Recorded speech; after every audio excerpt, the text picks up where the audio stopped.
우리는 날마다 자문자답하면서 예수 믿는 것이 무엇인가?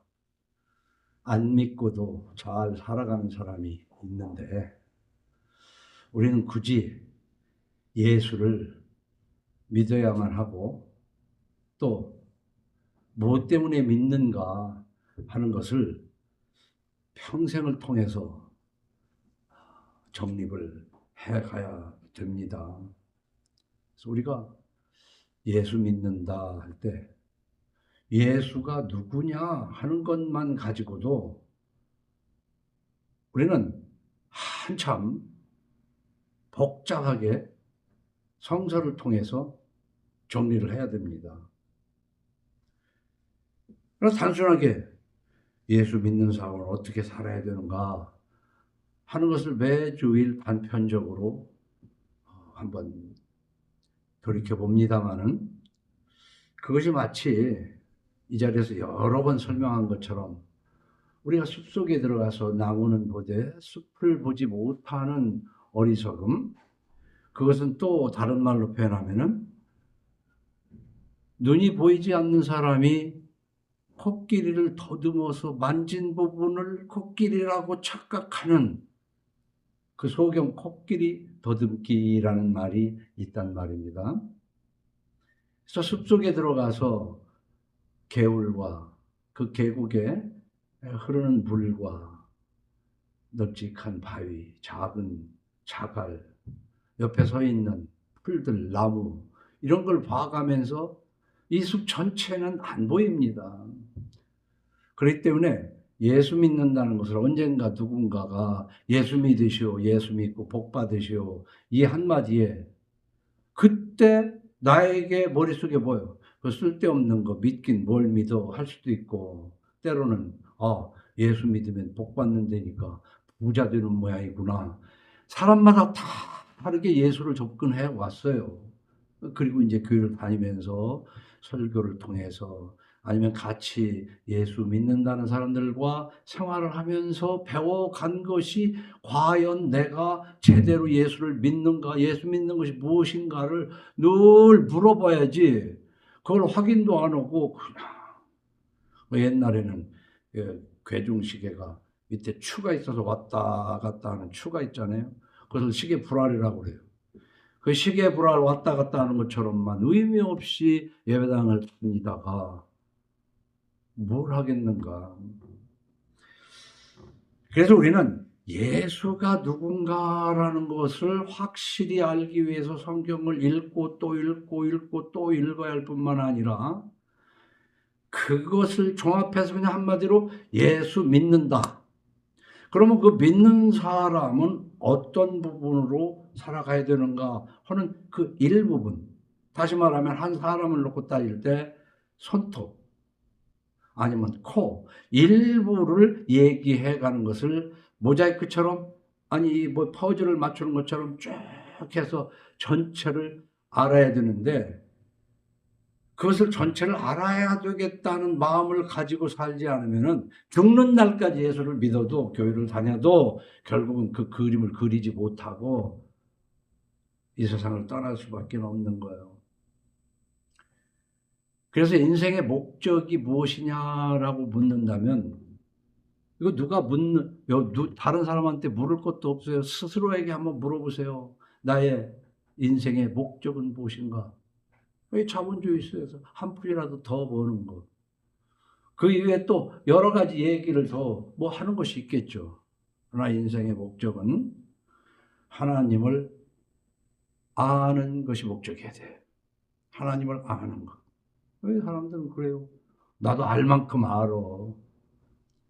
근데 내가 볼 때 알긴 뭘 알아. 쥐뿔도 모르면서 안다는 거지. 왜 이런 말을 하냐면 저도 나이 30에 하나님이 어디 있느냐 하던 사람이 하나님을 느끼기 시작하면서부터 지금까지 43년을 하나님을 알아왔지만 참 하나님을 다 알기에는 인생이 짧다. 참 짧다. 참 모를 일이 많다. 왜냐하면 하나님을 말하는 사람이 천차만별이에요. 천차만별이야. 우리가 이 교회의 파가 엄청나게 많잖아요. 수를 셀 수가 없어요. 그냥 간단하게 놓고 따지면 우리나라에 그래도 수적으로 가장 많은 게 장로교고, 그 다음에 감리교, 그 다음에 이제 성결교, 여타한 교파들이 많이 있습니다. 그러나 그게 왜 다른가? 교회면 교회지.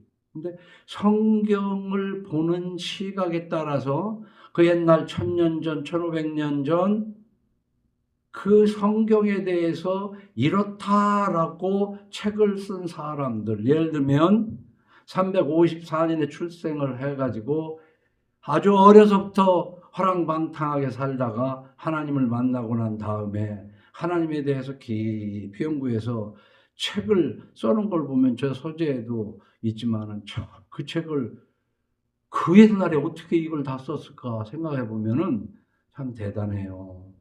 그러나 그 사람이 오래 살지도 못하고 죽었어. 한참 요즘으로 따지면 애들 때 40도 안 돼서 죽었다고. 근데 그 사람이 쓴 책을 그 뒷사람이 연구하면서 그것을 주장을 하고 또 세월이 1000년이 흘러간 다음에 종교개혁 시절에 종교개혁자들이 이렇게 쓰고 저렇게 쓰고 한 것들을 우리가 흔히 얘기하는 신학이다 그렇게 얘기합니다. 그래서 칼빈의 후예들이 장로교를, 루터가 쓴 책을 뭐 중심으로 보면 루터교, 또 그 이후에 신학을 하다가 보면 주장이 좀 차이가 있어요. 그러면 그거 가지고 다툽니다. 아니다. 성경에 그런 뜻이 아니다. 그 신학이 달라서 교파가 생겨요. 그러면 지난 시간에도 얘기했지만은 교파가 다르더라도 그 사람이 주장한 신학만 주장을 하는 게 아니라 그 신학이 성경에 맞는가? 이 부분은 맞는데 이 부분은 안 맞는다 하면 잘라내야 되는데 안 맞는 부분도 주장을 하면서 우리는 그거다 하고 끝까지 하니까 그 주장에 안 맞는 사람은 갈라지는 거예요. 장로교에서도 갈라지고 또 갈라지고 좋게 따지면 신학이 달라서 갈라지기도 하지만은 그 다음에는 이제 재산 가지고 다투다가 갈라지기도 하고 수도 없이 갈라져서 지금 한국에 장로 교단이 200개, 300개 숫자를 셀 수가 없어요. 찢어지고 갈라지고. 그러니까 좋은 의미로 놓고 따지면은 성경 해석이 다르니까 그래 너희들은 그렇게 해석하고 살아. 우리는 이렇게 해석하고 살겠어. 그래서 루터나 칼빈이 해석했던 것에 달리 웨슬레라는 사람이 이제 해석한 그것을 따르는 사람들이 감리교를 웨슬레가 감리교를 만들어서 그 사람들은 그렇지 않다라고 또 루터나 칼빈과 다르게 주장을 해요. 그러면은 뭐라고 그러냐? 요즘 우리가 이단하면 뭐 신천지나 문선명을 생각하지만은 교회 역사 속에서는 서로 주장을 하다가 자기가 믿는 선생을 따르지 않는 사람은 다 이단이야. 응? 그러니까 감리교나 성결교도 한국에 들어왔을 때 장로교가 먼저 들어와가지고 성결교가 이렇게 들어오고 감리교가 저쪽에서 선교를 하고 저것들 이단. 이단이라고 그랬어요. 그러니까 2단이고 3단이고 간에 500년 전, 1000년 전에 성서를 해석한 사람, 그 사람이 뭐 대단하다고. 그래, 대단한 것만은 사실이에요. 40도 전에 저 많은 책을 써놓은 거 보면. 그러나 읽어보면 택도 없는 소리를 하는 것도 있는데 그것은 성경하고 다르면 그거를 다르다고 할 줄 알아야 돼요. 그래서 여러분들이 뭐냐? 지금 어디를 가면 십자가 걸어서 다 똑같은 것 같아도 그 무슨 파에 무엇 때문에 하는지 몰라도 상당 부분은 신천지를 가도 옳게 설명을 해요. 그러나 어느 부분에서는 달라요. 응? 그러면 우리 교파가 하는 것이 아니니까 저건 다르다. 이렇게 생각할 게 아니라 성경으로 들어가서 내가 확인을 하고 맞으면 맞는 것이고 안 맞으면 안 맞는 걸 성경으로 검색을 해야 되는 거예요. 그 옛날에는 성경이 없었으니까 그렇지만. 그래서 요즘 사도신경을 그전부터 책을 보고 한번 또막 읽으라는 게 뭐냐면은 이 사도신경에 있는 단어 하나하나를 마음으로 이해하고 머리로 이해하고 그것을 믿고 고백을 해야 되는데 알지도 못해. 사도신경 보면요. 요즘 놀라운 게 이 사도신경 새 책이 나와가지고 새 걸로 하고 있는데 가는 곳마다 다 옛날 거 아직도 옛날 거 하고 있어. 거의가 옛날 걸 하고 있더라고. 변화하기를 싫어해요. 예수 믿는 사람들이요. 어디서 누구한테 하나 배웠죠? 그러면 그걸 붙잡고 살아. 나중에 보면 성경에 아닌데? 아니긴 뭘 아냐? 우리는 그쪽이야. 그러니까 지금 한국교회 교회가 배울 만한 데가 없어요. 신학적으로도 배울 만한 데가 없어요. 그 교리? 교리 하면 옳은 것 같지만 다 달라. 그러니까 사도신경을 하더라도 우선 첫째 지난 시간에 얘기한 것처럼 주저리 무슨 말인지도 모르고 앵무새처럼 그거 하지 말라니까. 어? 그것은 남아비 간센불, 남아비 타불, 간세음 보살이라 다를 거 하나도 없어요. 단어 하나하나 그 뜻을 성경으로 찾아보세요. 오래 신앙생활 했으니까. 더군다나 요즘은 컴퓨터, 핸드폰이 있어서 찾기도 쉽잖아요. 그래서 이 내용은 이런 거구나. 성경에 없는 내용이면 고민을 해봐야 돼. 사도신경이라도. 그래서 사도신경을 외우면 안 된다고 하는 주장도 있고 우리 일반적인 지금 한국교회에서는 사도신경을 안 외우는 교회 다니면은 그것은 이단이다. 이렇게 기준을 사도신경을 안 하면 이단이다. 그건 말이 안 되는 얘기예요. 사도신경을 안 하는 데에서도요. 의미를 잘 들어보면 옳구나 할 만한 그보다 성경 아주 바르게 한 데 많아요. 사도신경 안 한다고 해서 이단입니까? 그러나 지금 사도신경 안 하는 교회면 그 수상하게 봐야 되는 건 사실이지만 그건 의미를 모르는 얘기야. 그러니까 나는 여러분에게 숙제를 내는 게 뭐냐? 사도신경 단어 하나하나 하면서 이게 무슨 뜻이지? 사전도 찾아보고 이 성경에 이 내용이 있나? 확인해서 없는 것은 나름대로 찾아봐요. 거기서 맨날 배운다고 해서 배우고 저 시간마다 설교 많이 들어봐야 지나가고 나면 뭐하러 하는 것이냐 이 말이야. 인생의 목적은 하나님을 아는 지식, 하나님을 알고 가야 돼. 다 너도 나도 할 거 없이 먹을 만큼 먹고 싸고 자고 하다가 똑같은 거야. 짐승적인 삶이야. 돈 몇 푼 더 벌고 덜 벌고 차이야. 그거 다 놓고 가는 거야. 하나님을 아는 지식을 가지고 바른 믿음으로 생각하면 이 땅에 어떤 환난 역경이 있어도 주님 재림할 때 나는 부활한다는 그 소망을 가지고 내가 나를 위로할 수 있고 고통받는 사람을 그걸로 위로할 수 있는 거예요. 그래서 오늘 예수 믿음의 그 첫 구절을 너무나도 시간을 많이 할애했습니다만은 이것을 위해서 제가 존재하는 것이다. 인생의 목적이 하나님을 아는 지식이라고 한다면 저는 제가 원하지 않았지만 30살에 하나님을 체험하고 난 다음에 지금까지 43년을 하나님을 알아온 걸 생각할 때 많이 알지는 못했어도 참 감사하다. 어떻게 보면 한참 때인 평생을 하나님을 알기 위해서 살아온 것을 생각하니까 인생이 헛된 건 아니구나. 저는 그렇게 생각을 합니다.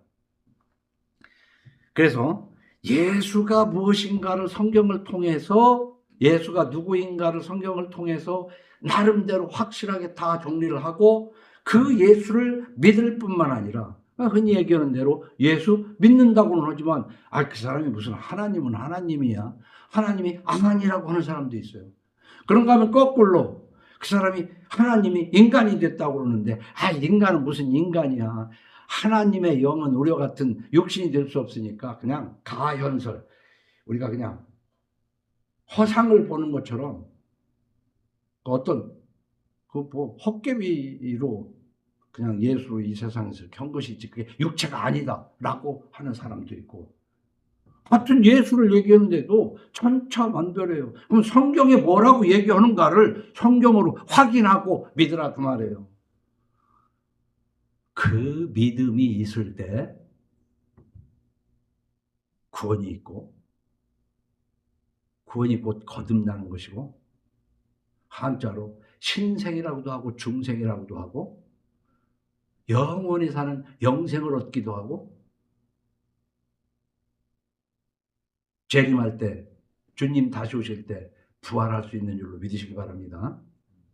예수 믿는 게 그렇게 간단한 게 아니에요. 그런데 매 시간 얘기할 때 예수 믿는 것이 무엇이냐 오늘은 이런 것이다 하고 성경의 한쪽 부분을 얘기하니까 가만히 생각하니까 이거 전체를 좀 알고 있는가 해서 지금 길게 정리를 했습니다. 하나님을 아는 지식인데 오늘은 디도서 2장 14절로 15절을 가지고 우리는 예수 믿는 사람은 이런 것이다. 다시 말하면 그가 우리를 대신하여 자신을 주심은 모든 불법에서 우리를 속량하시고 여기까지가 밑줄 쫙 모든 불법에서 우리를 속량하시고 무슨 죄를 지었든지 간에 그 내 죄를 속량 없는 것처럼 간과 덮으시려고 용서하시려고 똑같은 말들이에요. 그러시려고 자기 자신을 주셨다고 그러는데 언제 예수님 받았어요? 십자가에서 내 대신 피 흘려 죽으시고 부활하셨다. 그게 주셨다는 거예요. 그러니까 우리를 대신하여 자신을 주심은 모든 불법에서 우리를 속량하시고 그 다음에 그러니까 우리는 깨끗해지는 거 아니에요? 깨끗해진 걸로만 끝난다. 이게 칼빈에서는요 예정설을 있어가지고 예수 믿으면 그냥 이것은 예정된 사람이기 때문에 그냥 죽는 날까지 그것이 끝까지 가온다면 이게 문제가 많아요. 칼빈의 얘기하는 예정설도. 그러니까 이걸 다 얘기할 수가 없어요. 그래서 지금까지 성경대로 창세기에서 배우다가 계시록까지 하다가 다시 이렇게 돌아가기를 좀 몇 번 했지만은 그냥 중간중간 얘기하다 보니까 이거 무슨 율법을 가르치는 걸로 착각을 하나. 이 예수를 알 만큼 안 사람은 이렇게 할 때 이 삶에서 어떤 기준이 되는가 하는 걸 배워나가야 되는데 이러다 보면은 그냥 착하게 살면 복 받는다 하는 율법주의에 빠져드는 것이 아닌가 하는 그런 생각도 해봤어요. 우리 한국교회뿐만 아니라 이 세상에 예수 믿으면 고만이다 하는 이 칼빈주의에서는요. 이 선한 일을 열심히 하는 자기 백성이 되게 하려 하심이라 하는 말씀에 대해서 잘못 생각할 수도 있어요. 그러나 다 나름대로 선한 일을 한다고. 그럼 거꾸로 복음주의만 주장하는 사람은요. 이 선한 일을 열심히 하는 자기 백성, 선한 일을 열심히 하면 열심히 해서 천당 가려고 그러냐. 그럼 율법주의 아니냐. 얘기하면 이 말도 맞는 것 같고 저 말도 맞는 것 같으면은 나름대로 평생을 43년은 성경을 읽고 신학을 할 만큼 했는데도 그 사람 얘기를 들으면 헷갈려. 그 초말이 옳은 것 같기도 하고. 그런데 하물며 여러분들이 이 얘기 듣고 저 얘기 들으면은 혼란스럽지 않겠습니까? 그래서 에베소서 2장 8절을 보면 너희는 그 은혜에 의하여 믿음으로 말미암아 구원을 받았으니 이것은 너희에게서 난 것이 아니요 하나님의 선물이라. 자, 여러분이 천국 가는 거, 영생을 얻는 거, 거듭나는 거, 영생을 얻는 것이 은혜라고 생각하십니까? 여러분이 믿어서라고 합니까? 그래서 신학적으로 자꾸 은혜에 의하여 믿음으로 오니까 야고보가 쓴 행함이 없는 믿음은 죽은 것이라. 루터 자신도 그 쓰레기 같은 책이라고 그랬어요. 아니, 오직 성경이라고 주장해 놓고는 또 야고보서는 쓰레기라고 안 했지. 지푸라기 같은 거라고.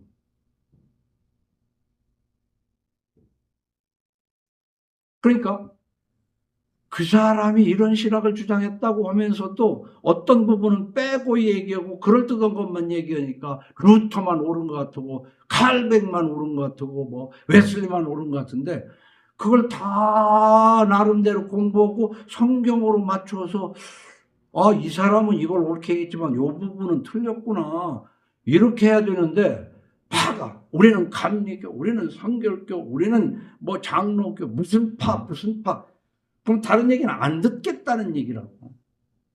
아무리 훌륭하다고 하고 354년에 출생해서 그 유다야되는 가톨릭에서는 아주 성자로 취급하는 어거스틴 같은 사람도요. 써놓은 책 보면은 개똥 같은 소리도 많이 들어있어 그 속에. 그러나 저 가톨릭은 그를 성자라고 그러면서 그 사람이 얘기한 건 뭐 그냥 아주 그냥 성경보다도 우위에 두어요. 성경보다 우위에 두어. 가톨릭이 문제가 있는 것이 뭔지 아십니까? 이걸 잘하고 못하고 보다도 자기들이 결정회의를 해가지고 이렇게 하자! 라고 정해서 교황이 발표를 하면은 무오하다. 쓸 수 없다.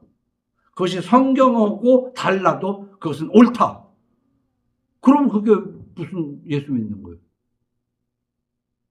종교개혁한 사람이 오직 성경으로 돌아가자 하면서도 그 속에서 살았기 때문에 털어내지를 못하고 그것을 그대로 해요.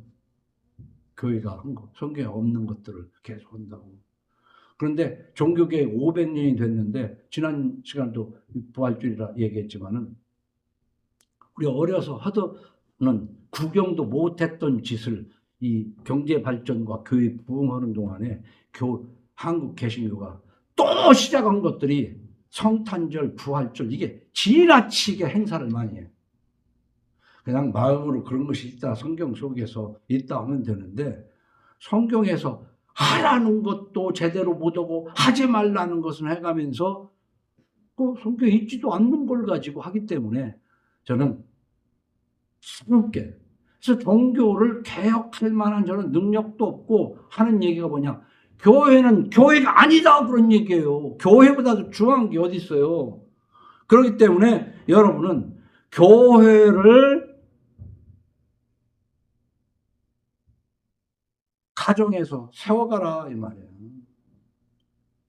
이 얘기를 잘 받아들여야 돼요. 안 그러고는 교회 가서 배우고 여러분 벌써 나도 그런데 그 지금까지 해온 그 습관적으로 해온 그것들이 다 이방 종교인들이 하는 그 짓거리들이라고 그걸 아직도 벗어버리지 못한단 말이에요. 그래서 우선 단어 하나만이라도요 우리가 은혜가 뭐냐 은혜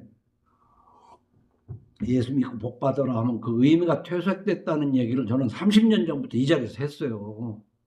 예수 믿고 복 받으라는 것이. 한국교회는 다 거리에 전도할 때 뭐 나눠주면서 예수 믿고 복 받으세요 하면 거기 가면 뜻대로 만사형통하는가 보다 먼저 그 생각을 가지고 오는 거예요. 절에 가서 비는 것보다 예배당에 가서 비는 게 낫지 아니하겠냐. 왜? 가깝고 이게 현대식이니까.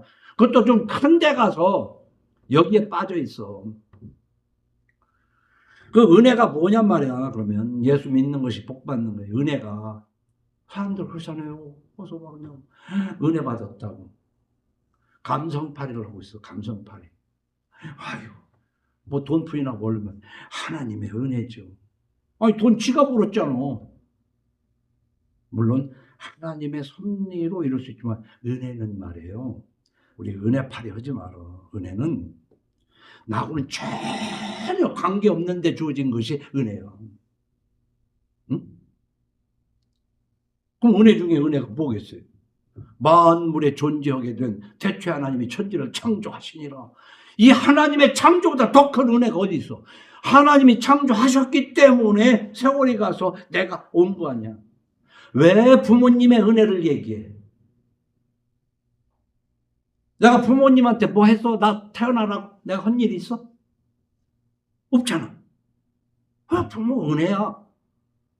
그러니까 하나님이 창조하신 이 세상 속에서 내가 부모를 통해서 낳았으니까 은혜는 하나님 은혜와 부모의 은혜 이상 없어. 그 다음 은혜가 뭐예요?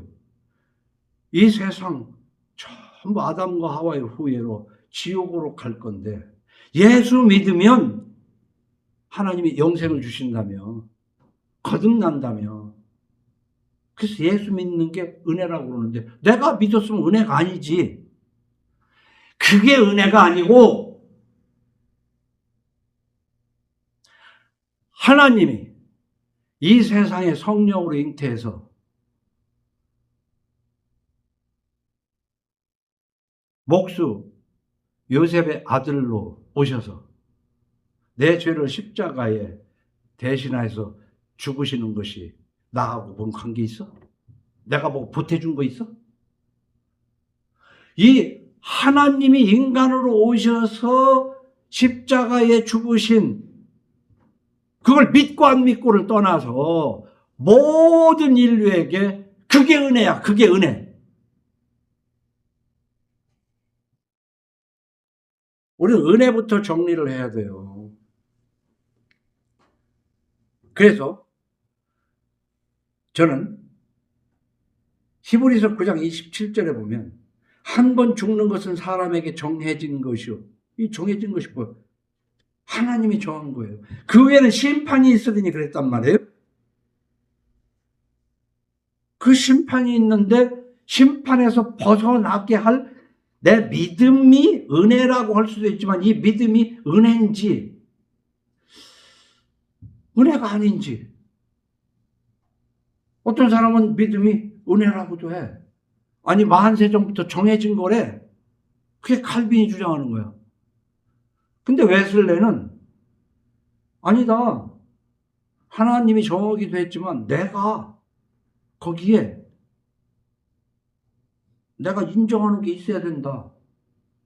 그러면 네 공로로 그런 얘기는 뭐냐면 네가 믿는 공로로 가는 것이지 뭔 은혜냐. 그러니까 여기서 한번 생각해 보세요. 예수님이 십자가에서 죽으신 것이 은혜지 그 믿음은 과연 은혜냐? 우리 믿음 은혜라고 그러잖아요. 왜? 성경에 그렇게 써 있잖아요.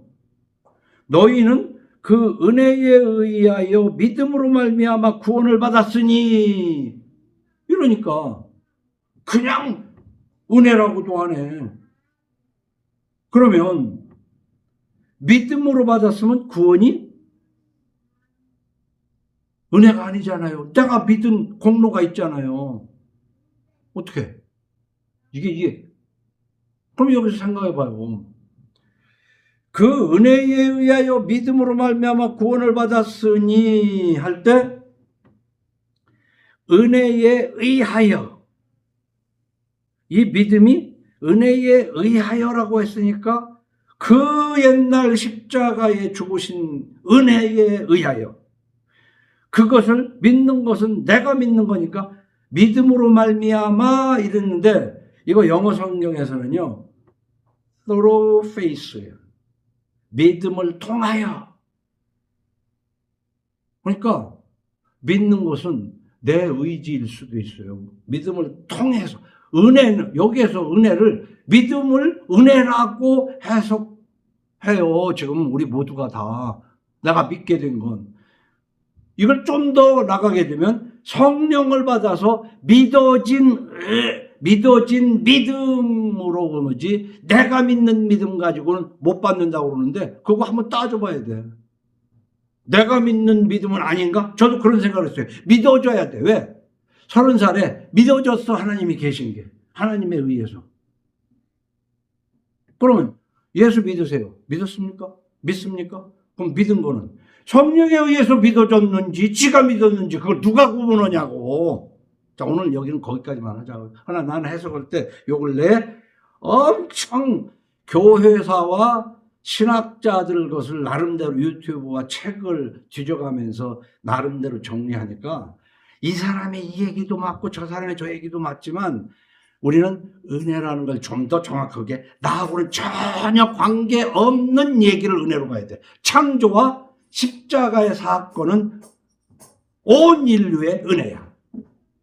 지옥 갈 사람이든 천국 갈 사람이든 은혜야. 은혜로 지가 존재하게 됐고 은혜에 의해서. 그러면 이 믿음은 어떤 것이냐? 성령을 받아서 믿을 수도 있고 어떻게 생각하니까 내가 믿은 거 그걸 누가 구분하냐고. 누가 구분해. 자, 그래서 우리는 또 율법주의라는 말에 분명히 율법주의라는 말을 해야 돼요. 요즘은요 바리새인들이 예수를 믿지 않고 율법을 잘 지키면 우리는 구원받을 것이다 이렇게 생각할 때 신앙생활을 조금 해본 사람은 탈끝만한 것을 어겨도 우리는 탈락되는 거야. 근데 어떻게 구원을 받겠어요? 구원받을 수 없습니다.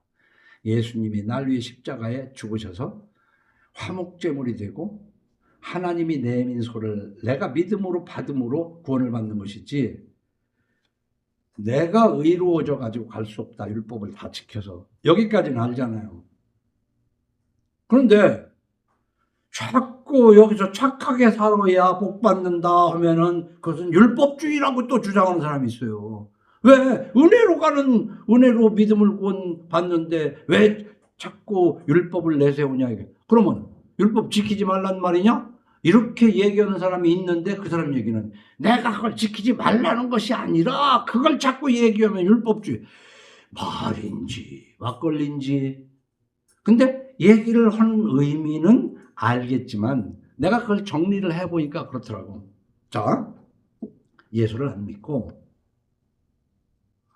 내 죄를 위해서 십자가에 죽으셨다는 것을 믿을 때 우리는 구원을 받는데 예수를 안 믿고 율법을 지켜서 구원받을 수 있다고 하면 그건 분명히 율법주의자예요. 그런데 한번 생각해봐요. 예수를 믿긴 믿어. 예수를 믿긴 믿으면 그러면 율법을 안 지켜도 되냐? 그럼 지켜야 된다는 거야. 근데 오늘 여기에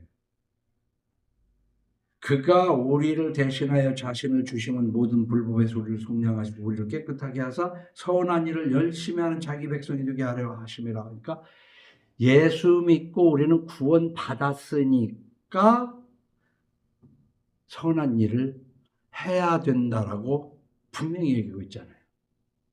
그러면 선한 일을 100% 잘할 수 있냐? 100% 못해요. 그러니까 못했을 때마다 아픈 마음으로 참여를 해야 되지. 그럼 또 어떤 사람은 그래요. 이미 십자가에서 다 해결했는데 또 참여를 하냐? 그게 다는 아주 말꼬리를 돌리고 하는 것이 되게 된다고요. 자, 그래서 저는 그렇게 생각을 해요. 이해가 좀 될지 모르겠지만 감기 걸리면 일반적으로 다 그런 건 아니지만은 열이 나고 기침을 하고 좀 뭐랄까 몸이 아프기도 하고 그래요. 근데 감기 걸렸다고 다 기침하고 다 아픈 게 아니라 어느 한 가지 콧물만 흐르는 경우도 있어요. 자, 그럼 감기가 걸렸다는 것을 구원으로 놓고 따지면 감기가 걸려서 기침을 하니까 콧물이 흐르니까 그러면 기침하면 감기 걸렸다고 할 수 있냐고. 콧물이 흘렀으면 반드시 감기냐고 한번 물어봐요. 아니잖아. 기침을 하지만 아몬드 가루가 들어가서 기침했어? 그게 감기 아니잖아요. 예수 믿고 구원받은 사람은 하나님을 말씀을 따라서 선한 일을 해요. 그 선한 일이 주의를 지키는 것이 될 수도 있고 하나님 앞에 예물을 드리는 것이 될 수도 있고 남을 도와주는 것이 될 수도 있어. 그럼 거꾸로 남을 도와주면 구원받은 사람이냐? 헌금 오면 구원받은 사람이냐? 주일날 하나님 앞에 예배드리면 구원받은 사람이냐? 감기가 기침 열나는 것으로 생각을 해보라고. 그래서 나는 하나님 앞에 하는 이 일들이 예수를 바로 알고 믿어서 그것이 흘러나오는 것이어야 돼. 그렇지 않고 이 콘크리트 건물인 예수 그 교회를 다녀야만 예수 잘 믿는 거라고 생각하고 저기 다녀야 복 받는다고 생각하면 그게 미신이라는 것이지. 오늘 잘 깨달아야 돼요. 그래서 우리 예수를 잘 바로 믿고 한 번 죽는 것은 사람에게 정해진 것이라고 그랬잖아요. 그 부인할 사람 없잖아요. 그렇기 때문에 두 가지를 나는 오늘 교훈을 주고 싶은 거야. 첫째는 오늘 시편 90편 1절에서 17절을 쭉 읽어보세요. 읽어보면 인생이 이런 거구나. 인생이 이런 거구나. 한 중에서도 특별히 남은 날을 계수하는 지혜를 가지라는 겁니다. 인생 다 그렇고 그런 거야. 그러니까 이미 지나간 날 있잖아. 그것은 이미 지나갔어. 문제는 앞으로 남은 날 있잖아. 그러면은 늙은이들이나 이거 생각해야 되겠네? 아니지. 어릴수록 생각을 해야 돼. 어릴수록 남은 날을 어떻게 살아야 할까? 하나님을 아는 지식 속에서. 그래서 두 가지를 저는 권하고 싶은 게 남은 날을 계수하며 건강관리해라. 왜냐하면 마태복음 10장 29절에 보면 참새 2마리가 한 아사리온에 팔리지 않느냐? 별것도 아닌 참새도 너희 아버지께서 허락지 아니하시면 그 하나도 땅에 떨어지지 아니하리라. 안 죽어. 하나님이 진딧물 하나의 생명도 정하셨다 이거야. 그러니까 죽고 사는 것이 하나님에게 있어. 그거 내가 어떻게 할 수가 없어. 우리 동양권에서는 인명재천이다 그러잖아요. 인명재천. 죽고 사는 것은 하나님의 뜻이니까 우선 그걸 알고 요한복음 11장 4절에 예수께서 들으시고 이르시되, 자, 항상 이 기절을 할 때는 집에서 앞에 부분, 뒷부분을 함께 읽어보세요. 그래야지 성경은 그 한 구절만 딱 읽으면 참 오해되는 부분이 많으구나. 이 설교가 그렇지 않아도 자꾸 시간이 막 1시간이 넘어가는데 읽을 수가 없잖아. 예수께서 들으시고 이르시되 이 병은 죽을 병이 아니라 하나님의 영광을 위하며 하나님의 아들이 이로 말미암아 영광을 받게 하려 함이라 그랬어. 참새 한 마리도 하나님의 허락지 않으면 떨어지지 않을 뿐만 아니라 병이 죽을 병이 있고 죽을 병이 아닌 게 있다는 거야.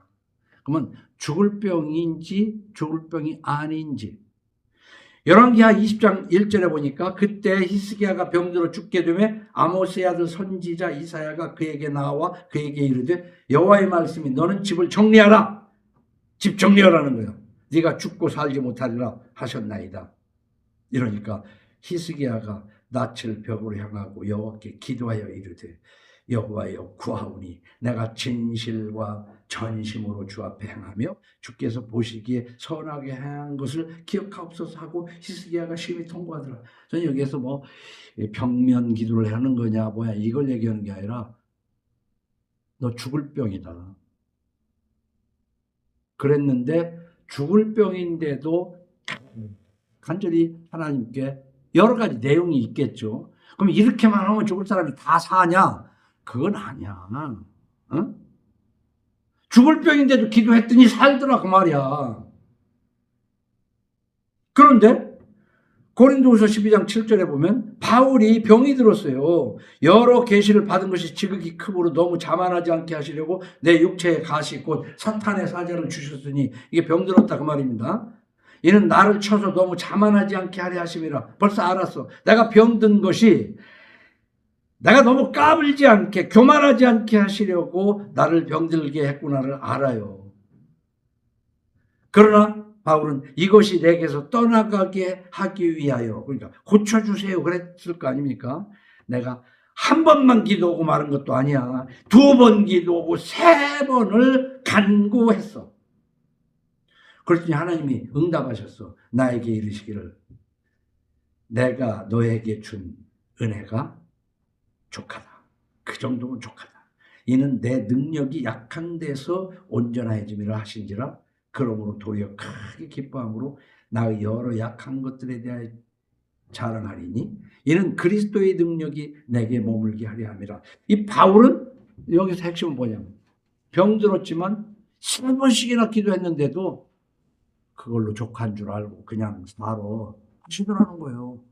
자, 그러면은 여기에서 있는 대로 살고 죽는 권세가 하나님에게 있고, 때로는 병들었지만 죽을 병이 아닌 것도 있고, 때로는 죽을 병이지만 기도해서 연장될 수도 있고, 때로는 기도해도 안 고쳐질 수도 있어요. 그럼 왜 한 번 죽는 것은 정한 것인데 2가지를 내가 하는 것 중에 건강관리를, 남은 날 동안에 건강관리를 하라고 그러냐면은, 여러 번 얘기했지만 여러분들이 이해를 한 듯 하면서도 못한 것 같은 내용이 우리가 이 살다가 보면요, 너무나 지금 현대는 지나간 내가 30에서부터 이렇게 오면은 병원이 종교가 돼버렸어. 여러분 그걸 알아야 돼요. 믿음이 얼마나 강한지 몰라. 의사에 대한 믿음이. 그리고 의사한테 서운함을 당하고 속은 사람은, 이제 깨달은 사람은 깨달지만 그 병원 가서 치료되는 게 아니라니까? 그럼 뭔 소리요? 병원에 가서 많이 치료해봤는데. 안 가도 낫을 거를 병원에 가서 약 먹어서 어떻게 보면 조금 편하게 나섰을까? 그거 다 하나님이 고친 거야.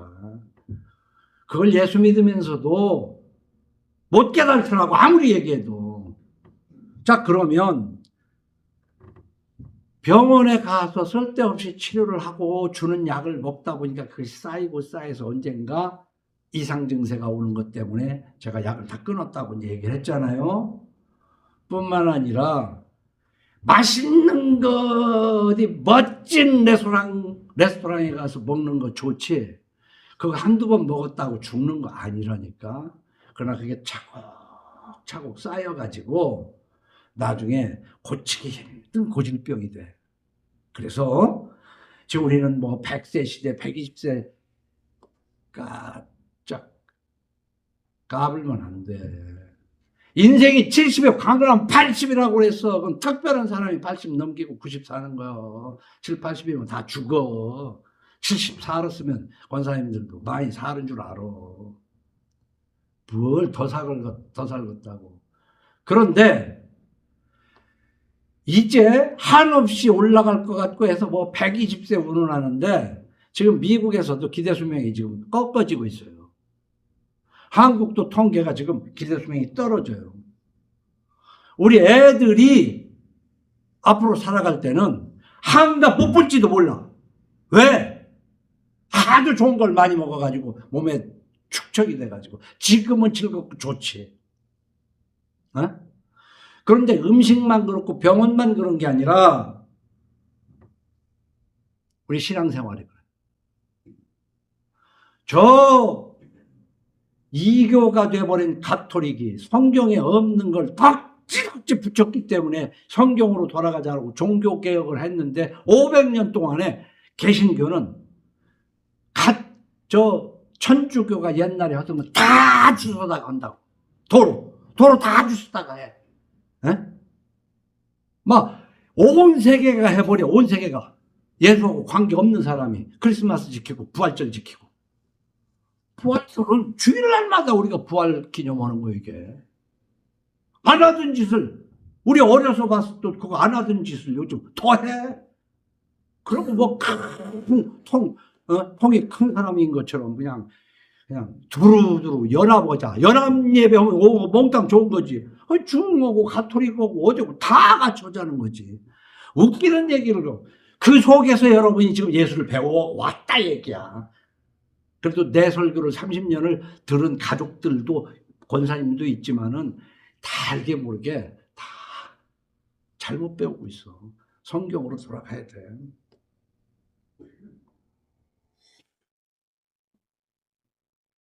기도하면 고쳐질 병과 그냥 살아갈 병도 있어. 근데 우리는 의학에 너무나 의존적으로 살아가고 있다. 그래서 그 약 먹은 것 때문에 이제 우리 애들, 저 애들이 컸을 때는 우리가 기대 수명이라는 것도 있지만 건강 수명이 더 중요한데 앞으로는 침대에 있다가 가야 할 날이 달로 늘어나는 거야. 그거 88234라고 쳐 234일 알타 죽으면 그건 얼마나 좋은 일이지만은 2달, 2년, 어떤 사람은 20년씩 병원에서 누워 있다가 떠나야 되고 죽을 때도 산소흡기로 그냥 붙잡아 가지고 의사가 사람을 살리는 게 사명이 아니냐 하면서 중환자실에서 환자를 붙잡고 있는 게 그게 살리는 거예요. 돈 벌으려고 하는 거지. 이거 우리 깨달차고 예수 믿는 사람이 이거 모르고 이거 생각 안 하고 그냥 할 거 없이 비싼 유기농은 못 사 먹더라도 배달 음식, 외식 한 번만 줄여도 유기농 아닌 거 야채로 이렇게 먹는 것이 훨씬 미래를 위해서 남은 날을 건강을 위해서 낫다라고 내가 주장해 오는 거야. 이르시되 너희 하나님 나 여호와의 말을 들어 순종하고 내가 보기에 의를 행하며 내 계명에 귀를 기울이며 내 모든 규례를 지키면 내가 애굽 사람에게 내린 모든 질병 중 하나도 너에게 내리지 아니하리니 나는 너희를 치료하는 여임이니라. 우선 내가 뭘 먹고 생활을 잘못해서 병이 생겼는가는 생각 안 하고 의사가 약 좀 그냥 먹는 게 종교가 아니면 뭐냐고. 그런데 먹는 거, 생활이 잘못돼서 내가 병이 왔다는 것을 나는 2년 전에 절실하게 깨닫고 약을 끊어버리고 그 다음에 생활이 잘못되기도 했지만 내 삶에 하나님 앞에서 하나님이 나를 병들게 하신 뜻이 무엇인가를 생각을 해야 돼요. 이거 생각 안 하면서 그냥 과학적으로는 어떻게 하나님 앞에 그럼 치료하는 요 부분을 형광펜 걸로 지워버려. 하나님이 치료하는 게 아니면 지워. 그래서 성경 계속 읽다가 이건 말이 안 되니까 지우고 이렇게 지우고 하다가 보면 몇 줄 남는 거 그것만 가지고 살으라고. 그래서 남은 날을 계수하면서 건강 관리하는 건 늙은이들 얼마 못 살 사람 차라리 괜찮아. 맛있는 거 먹고 하고 싶은 대로 하고 살아도 돼. 나 젊을수록 남은 날을 계수하면서 맛있는 것만 먹으려고 하지 말고 교회 가서도 그저 재밌는 교회 그거 다 귀신 씌운 데야. 지나간 30년 동안 교회 부흥과 함께 야 교회가 저렇게 하는구나 저렇게 하는 거구나 이거 가만히 분석해 보니까 전부 하나님과 원수된 짓을 한 거예요. 뭐 열린 예배, 찬양 예배 왜 그런 것이 나빠?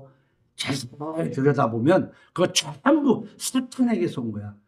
그래가지고 이단이라고 정말 저러면 이단이라고 온 교회가 이단이라고 정리했던 것도 커지고 나면은 이단 소리 안 해. 왜 거기에 불려가서 설교 한 번 하고 한 돈 1,000만 원 받아가지고 와봐. 어떤 목사 입 딱 닫으면 그 교회는 이단 아니라고 그래. 에? 설교 한 번 하고 500만 원 받고 와봐. 나쁘다고 그러나. 아이고 훌륭한 목사님이 돼. 아이고 대접자라고. 우리의 인생 목적이 뭐예요? 하나님을 알아가는 거야. 어떻게 살든지 간에 우리는 부활해야 돼. 짧은 이 인생 동안에 조금 더 잘 먹고 잘 살겠다고 그 스스로를 속이지 말자는 거지. 그래서 생활 습관을 반추해. 그리고 지금까지 읽은 말씀도 역시 소처럼 반추하잔 말이야. 그래서 병을 일단은 예방하고, 병 들었을 때는 하나님의 선하심에 따라 치료하시는 여호와께 기도하는 거예요. 그래서 건강 수명을 연장해야 돼. 건강 수명을 연장하고 자연사할 수 있기를 위해서 기도해야 돼. 어? 자연사할 수. 그 무슨 우주 비행사도 아니고 뭐 이상한 거 끼고 깔딱깔딱 오고 오늘 죽을라나 내일 죽을라나 위도 크다고 해가지고 온 가족이 모였는데 또 좀 좋아졌다고 그래서 몇 번 모이다 보면 곧 죽을 거라고 해도 오지도 않아. 너도 힘들고 남은 날을 계수하며 건강관리하자. 건강만 관리면 뭐겠어요. 이미 앞에 다 얘기했지만 남은 날을 계수하면서 신앙을 관리하자. 이 신앙을 관리하는데 우리가 건강을 관리할 때 야, 뭘 먹으면 좋을까? 유기농 아니면 고기를 돼지고기가 좋은가? 오리고기가 좋은가? 뭘 먹어야 될까? 아니면 뭐가 좋을까? 접근이 잘못된 거야. 뭘 안 먹어야 될까? 남은 날 건강하려면 뭐부터 끊어야 되는가? 요즘 많은 의사들이 하는 얘기가 있잖아요. 신앙적으로가 아니라 건강을 위해서 과학적으로 술, 담배부터 끊어라 이거요. 응? 아이고, 술, 담배는 다 해가면서 몸에 좋다는 거 누가 얘기하면 신통을 해서 20만 원, 30만 원짜리 사다 놓고 먹고 그래서 또 병들어. 뭘 먹어서. 너무 먹어서 병들어. 뭘부터 안 먹어야 되겠는가? 가공식품부터 끊어.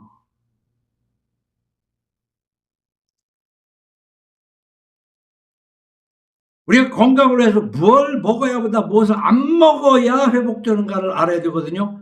마찬가지로 신앙생활도 내가 어떻게 하면 구원받을까? 예수를 바로 알아서 믿으면 구원받는 거야. 그것이 감기 들리면 자연스럽게 기침 오는 것처럼 하나님 앞에 예배도 드리고 헌금도 하고 약자를 도와주기도 하고 말씀 가르치는 자와 좋은 것을 함께하고 이 성경에 있는 것이 흘러나오는 것이 신앙생활이다 이 말이야. 그런데 보니까 초대교회에서부터 이 교회가 썩기 시작한 것은 핍박받는 기독교. 인정을 못 받았어. 사교라고 그랬어. 그런데 로마에서 합법적인 종교로 인정받으면서부터 썩기 시작한 거야. 우리 한국교회도 그래도 100년 전에 마루바닥에서 기도할 때 그래도 하나님을 향한 마음이 있었는데 도시화와 함께 엄청나게 예배당이 커지고 난 다음부터 다 썩었어. 분교의 정상적인 교회 하나도 없어. 거기 속지 말으라니까. 그게 왜냐? 사족이라는 거 알잖아요. 사족. 뱀을 잘 그려놓고 거기다 없는 발을 그리는 걸 사족이라고 하는 거예요. 우리 성경에 없는 것을 313년 기독교가 공인된 이후로 좋은 의미로 따지면 어떻게 하면 하나님을 더 잘 섬길까 해서 이렇게 해보자 저렇게 해보자 하지만 그 배후에는 무슨 뜻이냐? 교회에 헌금을 많이 걷어들이고 숫자를 늘리기 위해서 헌짓거리들을 보태고. 이 한국교회도 지나간 30년, 40년을 내가 볼 때 뭐냐? 잘해보자는 뜻이 아니야. 막 하나님 앞에 찬양도 잘하면 됐지만 그거 해야 사람이 몰린다는 사람을 유인하기 위해서 찬송가도 보면 복음성가도 성서에 합당하지 아니한 그래서 막 사람의 감성을 자극해가지고 막 그러다 보면은 그때 막 힘든 사람도 있고 서글픈 있는, 그러다가 교회를 가서 찬양을 했더니 나도 모르게 울컥하고 눈물이 쏟아지니까 성령 받았네, 성령 받았네. 그게 좀비가 되는 거예요, 좀비가.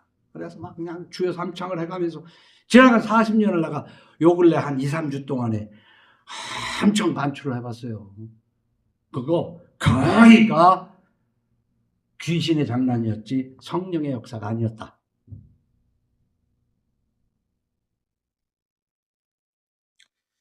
사도신경을 비난하는 무리가 있어요.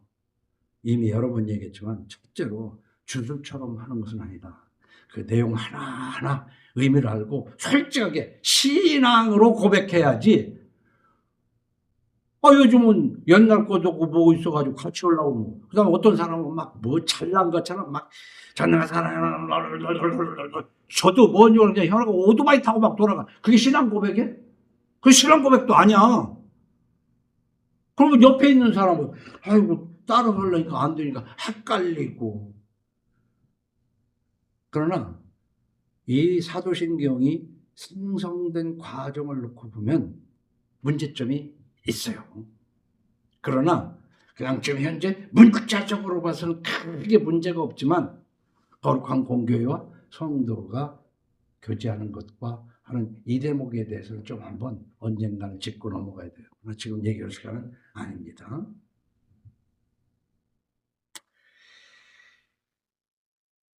나는 전능하신 아버지 하나님 천지의 창조주를 믿습니다. 이 한 구절을 지난주에 설명을 하면서 여기에 삼위일체 하나님이 있다 이 말이야. 오직 성서만을 주장했던 개혁자들의 후예가 이 개신교 아닙니까? 그건 천주교의 전통. 그러니까 천주교가 초대교회에서 성경을 가지고 신앙생활을 하다가 전통을 만들어 놓은 거야. 이렇게 하자고 한 게 좋게 얘기하면 이렇게 하자. 전통. 그것에 자꾸 붙여나간 거 아니에요. 그 붙여나가다가 보니까 예수님은 간 곳이 없고 예수는 뭐요? 애기 아니야, 애기. 고추 내놓으니만 애기. 그리고 마리아만 근사한 이쁜 여자예요.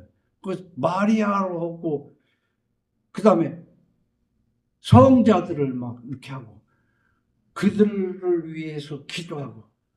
이 칼빈이 첫째로 종교개혁을 한 것 중에서 한 얘기가 뭐냐면은 친구가 대학 총장으로 있는데 원고를 써줬어. 근데 그 총장이 뭔 얘기냐. 성인들을 통해서 하나님과 중보되는 게 아니라 오직 예수 그리스도로만 중보된다는 이 대목을 연설했다가 칼빈이 이제 도망신세가 된 거예요. 그러니까 저 동네는 예수 말고도 많어, 하나님한테 가는 길이. 어떤 사람들은 그래, 아이고, 뭐, 그걸 따져. 아무거나 잘 살면 되는 거지. 그러려면 교회 안 다녀도 된다니까. 그래서 그들은 그 전통을 프로테스트 했다고 여러 번 얘기했잖아요. 귀가 따갑도록. 이게 항거했다 그 말이에요. 그래서 고칠 게자, 새신자를 썼다는. 그 전통을 제거하기보다는 도리어 교회 성장이라는 미명을 해. 이렇게 하면 사람이 많이 모인단 말이야. 사순절은, 개똥 무슨 사순절은. 성경에 사순절이 있어. 근데 내가 신촌에서 집사할 때도 그 얘기 했잖아. 전 교회 갔는데, 주님이 당하신 고난을 체험한다고. 이 십자가를 이렇게, 합판으로 이렇게 모양 이렇게 만들어가지고 막 미국하고, 거기서 이제 채찍질하고, 쓰러지고, 그러면 그거 보는 사람이 연극처럼 뭐 하니까, 그 십자가 고난을 받으려면, 좀 못을 한번 박아보든가, 거기에 손하고 바르고, 못을. 그것은 성경을 읽으면서 마음으로 할 일이지, 그걸 퍼포먼스로 해서는 안 돼. 그런 것들이 결국은 다 미신이 되어버린단 말이에요. 성경이 없던 시절에 설교를 하기 위해서 이 화상을 그리는 거 아니에요. 그림을 가톨릭에. 성경을 할 수 없으니까 그림으로. 그러면 그 화상으로 생각을 하는 게 아니라 그 그림을 복사본을 집에다 갖다 놓고 그 앞에서 기도한다니까. 개신교 다니는 사람 중에서요, 집에 십자가는 안 걸어오는 사람이 어딨어. 그러나 마음으로 생각하면 좋지만, 여기도 걸려있지만 저거 앞에서 빌면 저것이 우상이라는 얘기가 이상하게 생각하면 안 돼요. 우리가 미신적 요건을 정말 다 훑어내야 돼요. 그런데 워낙 지금 개신교 한국이 지금 130년 이렇게 오는 동안에, 140년 오는 동안에 너무 많이 붙당겼어. 내가 어려서 하던 보던 것에 대해서도 너무 많이 붙었어. 근데 이것이 나는 그게 발전하고 좋은 걸로 봤지만 아무리 봐도 그건 귀신 장난이야. 그렇게 하면 내 설교밖에 들을 게 없다는 얘기같이 들릴지 모르겠지만은 우리 깊이 생각해야 돼요. 사도신경을 잘 이해하고 진솔한 신앙 고백을 해야 돼요. 그건 내가 안 믿어진다 이럴 때 너희가 악할지라도 좋은 것을 자식에게 줄 알거든 하물며 너희 하늘 아버지께서 구하는 자에게 성령을 주시지 않겠느냐. 난 이 대목. 그 다음 또 다른 말씀에 믿음은 들음에서 나니라. 그러니까 하나님의 말씀을 들어야지. 교회 가서 설교라고 해봐야 하나님 말씀 아닌 것이 많다니까. 그거 듣는다고 뭔 믿음이 생겨요? 귀신 믿음 생기지. 어? 말씀을 마칩니다. 이 시대는요, 환자의 고통을 위해서 의사된 사람이 몇 명이나 있겠어요. 병원은 영리입니다. 정말 천국 백성을 만들려고 교회에서 설교하는 사람이 몇이나 있겠어요. 비즈니스예요, 교회가. 어? 영리병원하고 교회가 우죽순으로 생겼기 때문에 과잉진료를 하는 거 아니에요. 과잉진료가 뭐예요? 안 해도 되는 검사, 안 먹어도 될 약. 그럼 어떻게 따지면 환자도 뭐예요? 그렇게 하지 말고 운동하세요. 채소 많이 먹으세요. 그리고 한 달간 그렇게 하고 와보세요. 그러면 그 환자는요, 선생님 고맙습니다. 잘 가르쳐주셔서 고맙습니다. 그렇게 돌아가면서 에이씨 안 와. 딴 데 가. 딴 데 간다고. 교회도 마찬가지예요. 병원이 과잉진료만 하는 게 아니라 사족을 만들어 놓고 열심히 하게 된다고. 새벽기도 만들어 놓고 수요예배 만들어 놓고 금요 초열 예배 만들어 놓고 또 평일날도 뭐 성경 공부 모임 막 오라고 해가지고 막 안 오면은 막 채찍질하고 막 난리. 그러면은 또 다른 사람들 아이고 목사님이 허라는 대로 안 오면 내가 뭐 집사가 되겠어 권사가 되겠어. 집사 되고 권사 되려고 교회 다니는 사람도 많고요. 장로 하려고 막 얼마나 열심히 하고 헌금도 많이 하고 막 웃기는 거야. 그러니까 오줌돈 구분을 못 하는 거야. 교회 다니면서. 우리가 친히 나무에 달려 그 몸으로 우리 죄를 감당하셨으니 이는 우리로 죄에 대하여 죽고 의에 대하여 살게 하려 하심이라. 구원받은 사람은요, 의롭게 살으려고 몸부림을 치는 거야. 구원받은 사람은요, 한 푼 더 벌기 위해서 수 쓰는 게 아니에요. 그리고 그가 채찍에 맞음으로 너희는 나음을 입었으니까 하나님이 내 몸을 건강하게 하기 위해서 말씀도 주셨을 뿐만 아니라 채찍에 맞았어. 그걸 믿고 내가 삶을 잘 살면서 먹는 거, 생활하는 것도 잘 고쳐야 되고 말씀도 잘 지키고 사는 거예요. 그러면서 우리가 소망으로 구원을 얻었으면 보이는 소망이 아니니 보는 것을 누가 바라리요. 만일 우리가 보지 못하는 것을 바라면 참음으로 기다릴지니라.